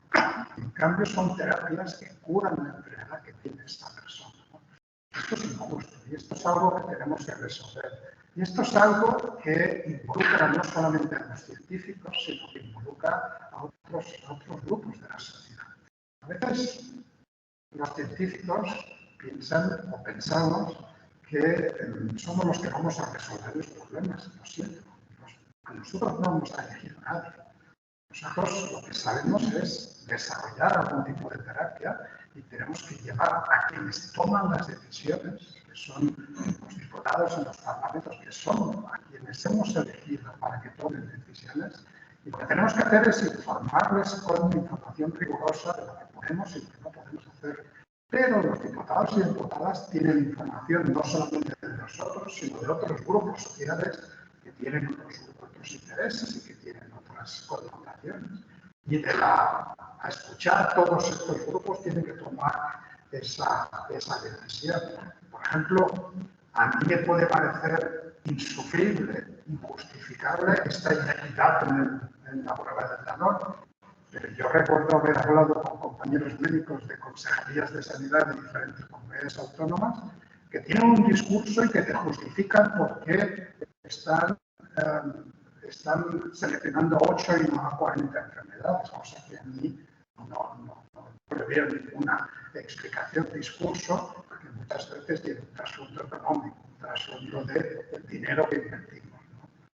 Pero fijaros, todo lo que dejamos de invertir en detección prematura lo vamos a pagar más caro después, porque esos niños que podríamos haber evitado que desarrollen síntomas irreversibles, síntomas que van a generar ingresos hospitalarios, que van a generar mucho más costes sanitarios, estos los podríamos haber evitado. Con lo cual, todo tiene sus 2 caras de la moneda y yo creo que esto deberíamos reflexionarlo todos y deberíamos ser capaces de trasladarlo a nuestras autoridades. Nosotros creemos que lo hacemos. Yo tuve ocasión de hablar de estos temas delante de la ministra de Sanidad y se lo hemos trasladado y dice que sí, que se va a poner a ello, pero claro, sabéis que la sanidad en España está transferida a las comunidades autónomas, hay 17 autoridades, cada una de ellas es soberana a la hora de tomar decisiones, habéis visto este mapa. No creo que haya cosa más infame en España que este mapa de las diferencias, ¿no? Y esto, las parejas cuando tienen un niño, yo qué sé, en Murcia o en Asturias, pues no saben si nace su hijo en una comunidad autónoma que detecta 40 o que detecta 8 enfermedades, ¿no? ¿Y por qué no tendrían que saber? Uno espera que todos los avances médicos trasciendan y transpiren por igual todas las comunidades. no es así. De hecho, esto que me preguntabas, Norberto, es una cosa que me preocupa, que es en los temas éticos. Y esto es reflexionado en un libro nuevo que tengo que se llama No todo vale. No para hacer propaganda ni para nada, simplemente para ilustrar que me interesa esto y para ilustrar que hay experimentos y hay situaciones que a pesar de que las podemos hacer, no deberíamos hacerlas si no tenemos una buena razón para ello, si no tenemos bien aclarado que los beneficios superen con mucho a los riesgos. Pero cuidado, que esto de la gestión de los riesgos tiene también sus dos caras de la moneda. Cuando hablo con los riesgos que asume un médico que tiene que tratar a un paciente, son un tipo de riesgos, pero cuando hablo con el paciente, la familia me va a decir, usted déjeme a mí gestionar los riesgos. Yo ya sé que esta terapia es experimental y es potencialmente peligrosa, pero mi niño tiene una enfermedad gravísima y yo estoy dispuesto a asumir este riesgo. Entonces ahí estamos hablando de situaciones de vulnerabilidad en la cual las decisiones no necesariamente se toman racionalmente, sino que se toman me agarro la guardia. Sé que mi niño tiene una enfermedad degenerativa incurable, sé que esta posible molécula puede servir, puede ser peligrosa. Mi médico me dice que es mucho riesgo, pero yo quiero asumir este riesgo, ¿no? Esa persona que quiere asumir el riesgo en nombre de otra, también hay que protegerla, hay que proteger a ese niño. ¿Entendéis que no es tan sencillo la gestión de los riesgos, ¿no? Entonces hay que escuchar a todo el mundo y para eso existen los comités de ética de experimentación o los comités de ética de investigación en los cuales se valoran todos estos aspectos y finalmente se dirime y se toma la decisión que es una decisión que es distinta, es caso por caso, no son decisiones que son genéricas, son decisiones que se toman atendiendo a la individualidad de esa pareja, de ese niño, de esa situación. Más cosas. Si tenéis alguna cosa más. Venga. Una resilla, lo que yo llamo terrorismo médico. Es decir, ahora todo es antivacunas, ante todo. Es preocupante. Es muy preocupante, pero afortunadamente vivimos en un país. Claro, España y Francia somos vecinos, pero somos muy distintos. En España, el médico, la médico, sigue siendo una autoridad. Si tu médico te dice, tómese esto, aquí no se cuestiona. El médico sabe lo que le conviene a mí. Yo no cuestiono al médico. El médico me recomienda, póngase usted esa vacuna y nosotros tenemos un respeto reverencial con los profesionales médicos. De hecho, cuando se hacen encuestas de percepción social de la ciencia en España, los profesionales que tienen mayor credibilidad son primero los médicos. En segundo lugar, sois vosotros, los profesores. En tercer lugar, venimos nosotros, los investigadores. Claro, esta credibilidad conlleva una responsabilidad, porque lo que sale de la boca de un médico es percibido como verdad por el paciente. Por lo tanto, el médico tiene que saber muy bien lo que te está recomendando, porque el paciente lo va a poner. Cambio en Francia, que tiene una tradición más, si queréis vosotros verdad, es una tradición de preservar la individualidad, el hecho de que ¿quién es el médico para decidir lo que yo me tengo que tomar? Pues no me voy a vacunar, porque yo quiero tomar la decisión por mí mismo y no quiero que sea otro que me diga lo que tengo que hacer, ¿no? Esto es muy característico en muchas sociedades como la francesa, y por eso en Francia ha habido muchísimos más antivacunas que aquí en España, afortunadamente. Luego pensar que todos los movimientos de pseudociencia, los anti o que sea, pensar que es mucho más fácil siempre estar en contra de algo que estar a favor. Para estar en contra no necesitas nada. ¿Por qué? Pues porque no. ¿Por qué sí? ¿Por qué te tienes que vacunar? Y tienes que argumentar, porque resulta que la vacuna te puede proteger, etcétera, etcétera. En cambio, pues, ¿por qué no se antivacunas? ¿Por qué no? Y además es que recurrimos a situaciones que están sobresuperadas, ¿no? ¿Cuál es el credo de los antivacunas? El credo de los antivacunas es que las vacunas causan autismo. Eso es. ¿Sabéis de dónde viene esto? De un artículo que se publicó en el año 89, un artículo fraudulento que fue retirado, que ha sido vilipendiado, que ha sido criticado, pero que sigue estando disponible en las bases de datos y que periódicamente se sigue citando. Es un artículo que tiene credibilidad nula, pero es un artículo que se sigue utilizando como bandera de que sí, alguien dijo que las vacunas causan autismo. ¡Mentira! Pero bueno, es más fácil ponerse en contra, ¿no? Es más fácil, pues, como decías tú, el terraplanismo, ¿no? Además, cuando tú tienes una idea, por absurda y por tonta que os pueda parecer, todo aquello que apoya a tu idea te va a reforzar y es lo que vas a leer. Y esto es, este tipo dice lo mismo que yo, pues será que tenemos razón. Y claro, no vas a ver 100 otras personas que dicen lo contrario. Estos están equivocados. Yo quiero creer ¿no? Esto te refuerzas a ti mismo. Esta es la situación que hemos. Entonces, hay que combatir esta anticiencia, esta pseudociencia. Y la mejor manera de combatirlo es con transparencia y haciendo lo que estamos haciendo aquí. Y gracias al Instituto Multisclaves, ¿no? Porque gracias a estas primeras culturales, pues de repente hay un grupo de gente que ha oído hablar de una forma distinta de las enfermedades graves. Y os vais a ir para casa, seguro que vais a estar por el room. Quizá uno de vosotros va a echar una tertulia con sus familiares o con sus amigos. Hoy no me han contado. ¿Sabías tú que hay diferentes cribados neonatales en diferentes comunidades autónomas? Y de repente, pues hemos contribuido a diseminar el conocimiento. Y esto combate la situación. Por lo cual, fijaros, esto es lo que estáis contribuyendo vosotros, lo que os aplaudo.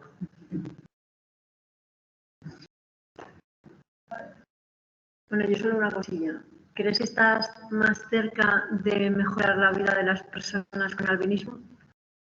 Me gustaría pensar que sí, pero otra de las cosas que aprendes cuando trabajas con pacientes es que no puedes mentirles. La honestidad es lo primero. Si no sabes una pregunta, dite que lo sabes. Si dices, por ejemplo, tú me acabas de hacer esta pregunta, me la podrías haber formulado. ¿Cuándo vas a tener una terapia disponible para las personas con albinismo? Es una pregunta muy habitual que me hacen los periodistas, ¿no? Entonces, pues bueno, me dicen 5 o 10 años. Diga lo que diga, digo 5 años, pasan muy rápido los 5 años. Y en 5 años, de repente, tienes las familias de estos niños y me dicen, oye, ¿y cómo está el asunto? Que tú me dijiste hace 5 años que tendrías la terapia. ¿Qué ha pasado con la terapia? Y me dicen, pues mira, es que no nos ha salido todavía, ¿no? Por lo tanto, humildad y honestidad. Y solamente decir que eres capaz de justificar y de explicar. Por ejemplo, nosotros nos hemos centrado en estas personas, que tenéis a Pati, por ejemplo, nos hemos centrado a intentar revertir la pérdida visual. No nos hemos centrado para nada en el problema de la piel. Las personas con el albinismo, evidentemente, se queman. Todo el mundo nos quemamos con eso, ya se queman antes. ¿Por qué? Porque tú esto lo puedes gestionar. Puedes ponerte crema, puedes ponerte una ropa, puedes estar a la sombra, puedes poner un gorro. En fin, que esto lo puedes gestionar. La visión no.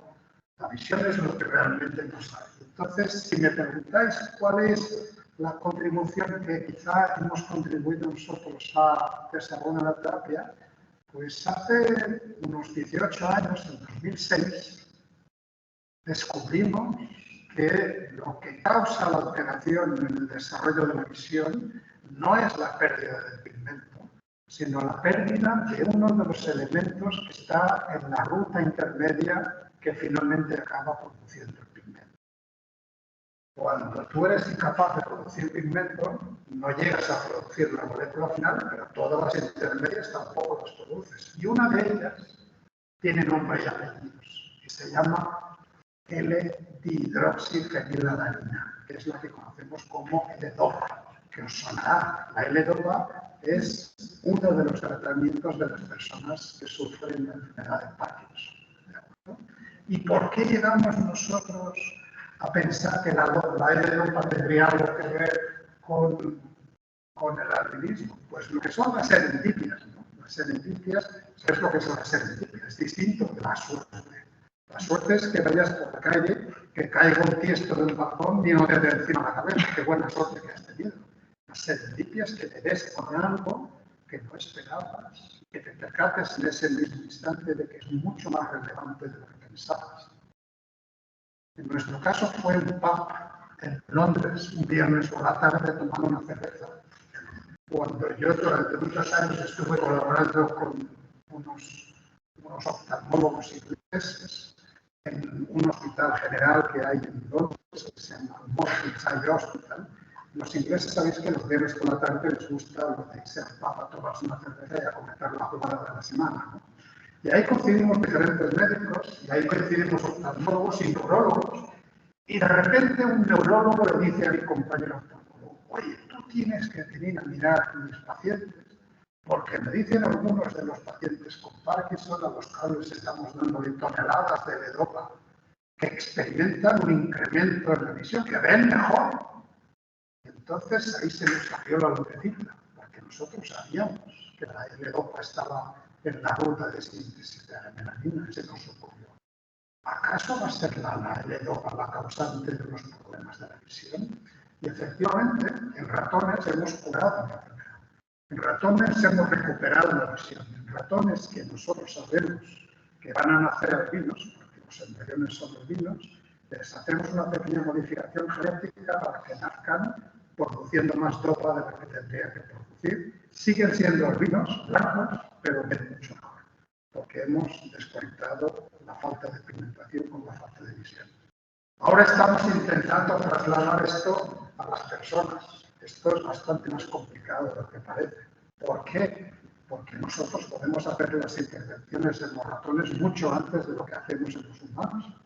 Ya os he dicho antes, cuando nace un niño con enfermedad de rara, la familia no lo espera, nace por sorpresa. ¿Por qué? Porque tanto el papá como la mamá eran portadores de la mutación, no lo sabían, y nada, a partir del segundo niño ya sabes que puedes tener un niño. Pero primero, siempre nace por sorpresa. Y claro, cuando nace un niño, el desarrollo del sistema visual se completa a los 2 años.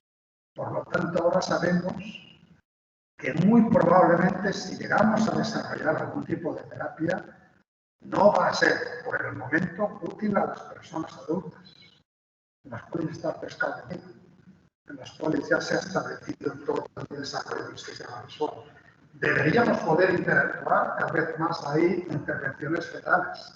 Sabéis que durante el desarrollo fetal cada vez más hay posibilidad de intervenir para que antes de que nazca podamos hacer un tratamiento en ese feto para que cuando nazca con menos problemas de los que habrían nacido si no hubiéramos intervenido. Pero esto es muy fácil de decir, pero muy difícil de llevar a cabo.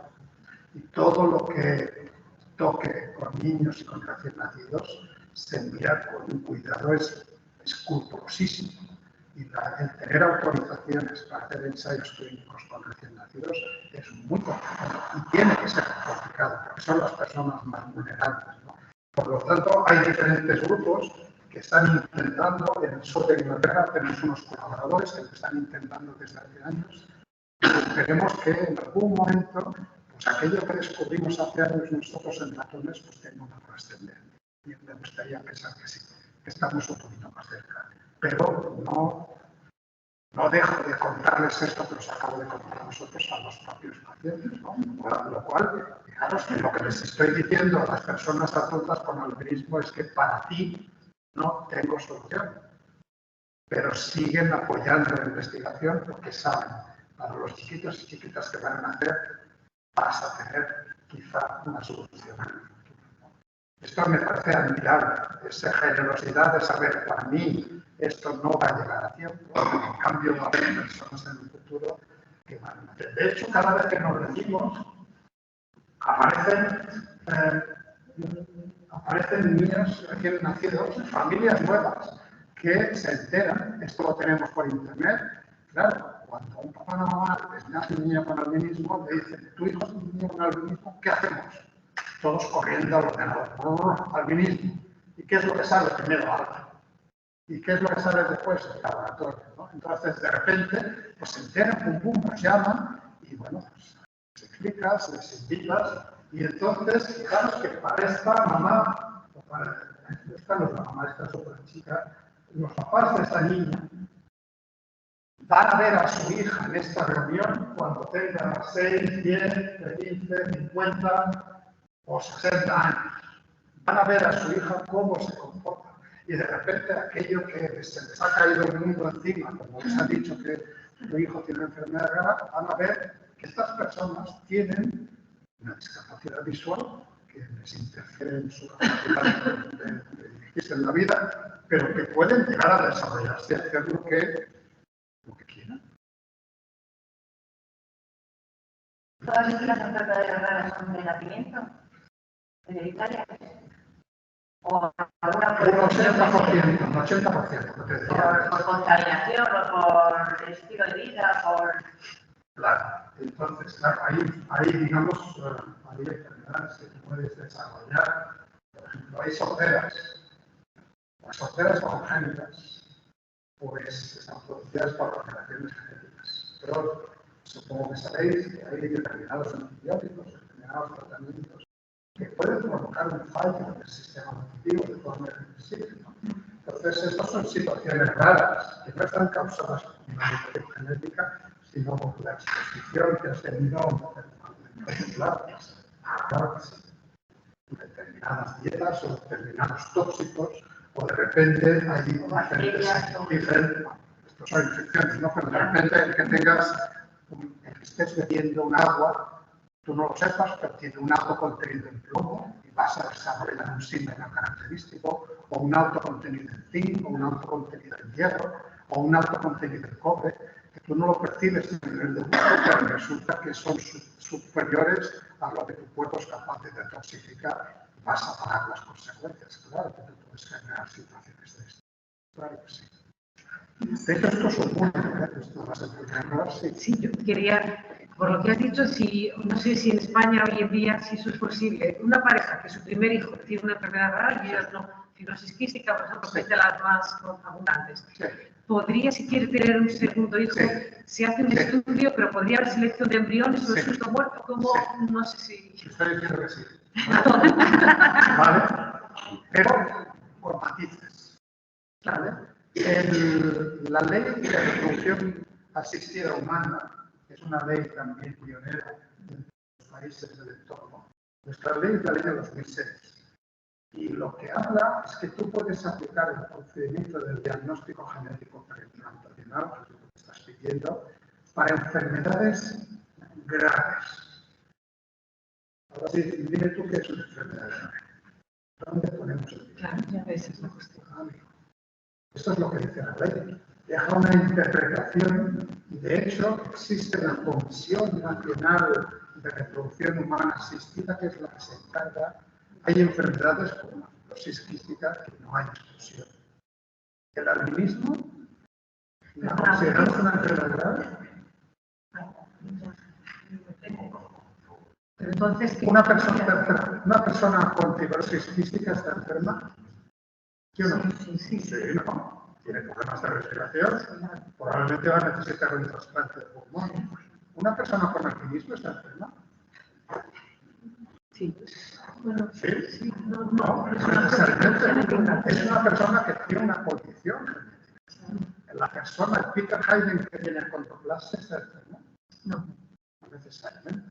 Por lo tanto, ¿dónde situamos la gravedad de una enfermedad? Eso es difícil de objetivar.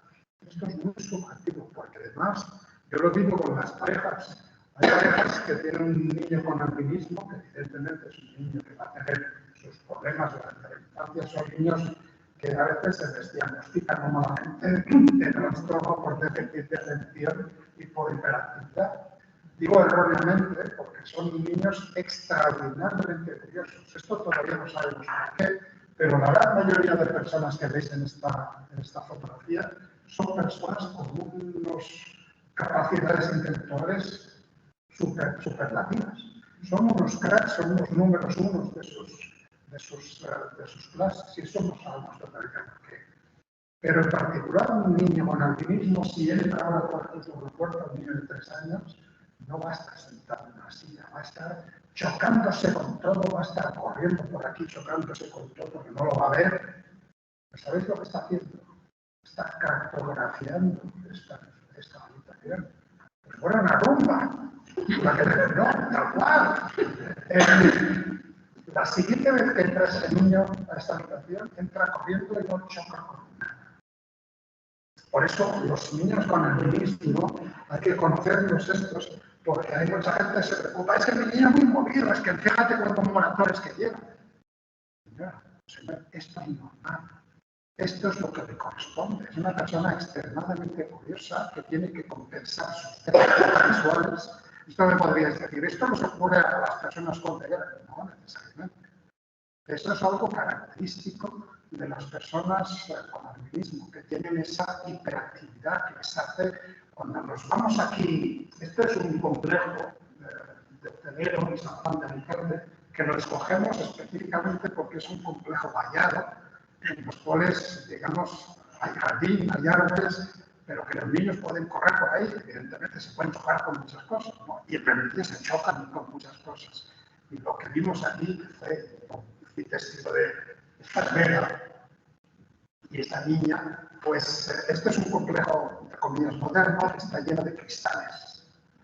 Y entonces que separan las habitaciones y esto es muy moderno, pero claro, los cristales, si no los ves, vas corriendo por un pasillo y te chocan, ¿no? Y los niños se chocaron y tuvimos que comprar de correr corriendo unos grandes adhesivos para identificar dónde estaban los cristales. Esto habitualmente ni se te ocurre, pero cuando llegas ahí ves esta situación. Pero claro, todos los que chocaron con estos cristales ya nunca más chocaron con ese cristal, porque ya sabían dónde estaba ese cristal, ¿no? Y a mí me sorprende todavía ahora ver cómo suben las escaleras corriendo. No ven los escalones, os aseguro que no los ven, porque su distancia focal de visión no es inferior a los 80 centímetros. Pero en cambio saben dónde están los escalones y saben los saltos que tienen que dar y no se equivocan. A mí me parece eso una cosa magnífica de la capacidad de adaptación que tiene nuestro cerebro.